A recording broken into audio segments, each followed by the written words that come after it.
does. It always does. Okay, I'm on Fenwick Drive with Dick Gorham. Hi. And Dick is one of the SFA members that had a freeze up this winter. There were 4 of them. I've been to all other 3 houses. Dick is the last one I've been to. And I actually was here a couple weeks ago and I helped Dick insulate his pump.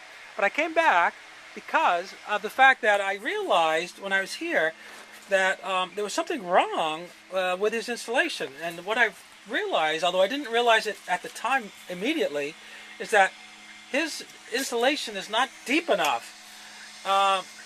If you look at the cover of his installation, the cover is actually indicates that it's at the correct burial depth. But when you look down on the inside of the installation, it's not far enough to the bottom.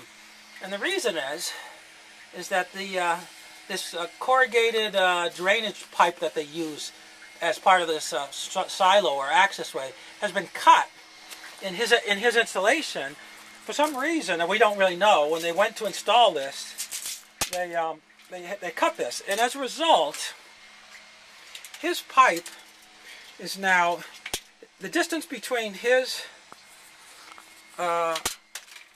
drainage pipe and the outside is about between 35 and 36 inches. The outside grade is about exactly where this line here is. It's about where it's cut. You can kind of see that, although not in the one shot. And that's about the distance between this and down at his drainage pipe is about 35 or 36 inches. Now, that means that his low pressure line, as it's leaving his system, is 35 or 36 inches below the ground level. It's supposed to be 48 inches.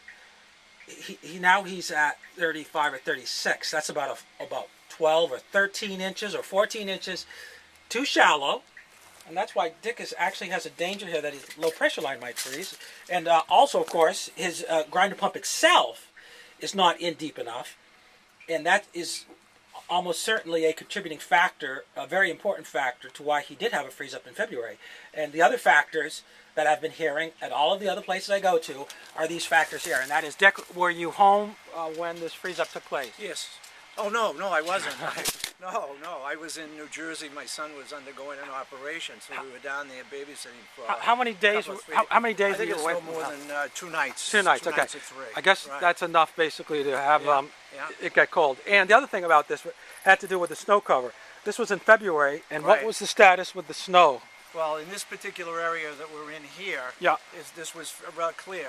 When I roof rake off and everything, I clear this whole area around the base of the house because I have a generator here in the backyard. Yeah, okay. You know, and I have the air conditioning unit here. Yeah. So I usually keep this area. You don't like the snow piled up in this area? Okay. In this area, the snow got to be 6 to 7 feet high of because all of the snow that was taken here and put there. Yeah, so uncovering all the snow off of your pump was definite factor in allowing it to get cold.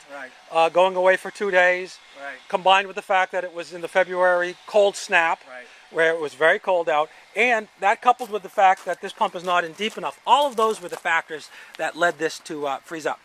And that's why on Dick's pump is the second worst in town. Tom Park's was 17 inches too high. This one is 12 or 13 inches too high. The other 3 freeze-ups we've had were between 6 and 8 inches too high. So you can see that this is a definite problem, which is why insulating Dick's pump is very important. And when we insulated Dick pumps, can you hold the camera there? Yeah. We did something slightly different from the other ones, and that was we actually insulated it in 2 bags, because what we found is that we could cover the gooseneck better if we used 2 bags. Another thing that we did that was a little different is we covered the little metal hook with a piece of duct tape, just so that it wouldn't tear the bag, that's all. And then, because I noticed in the previous installations that it was very easy to rip the bag, because that hook is metal and it's sharp.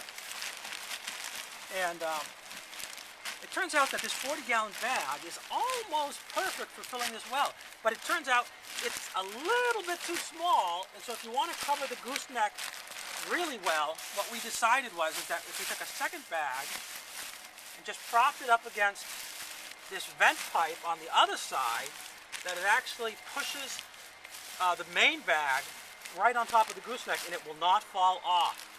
So I've now decided that a 2-bag approach is the way to go, because you don't have to fill each bag as much. Each of the 2 bags will come out more easily because they're not overstuffed, and they fill this well now right all the way up to the edge, and it makes it much better. So anyway, that's why I came back, because I wanted to show you these things that we learned at Dick's installation, because my feeling is that we're going to find that there's a couple of other ones like this in Chelmsford where this silo's been cut, and those are at risk of freezing, even though the homeowner might not know that. Dick has actually been here for 17 years. This was the first time of a confirmed freeze-up. And the reason is it takes about 4 things all to happen at the same time. And that doesn't always happen. But having your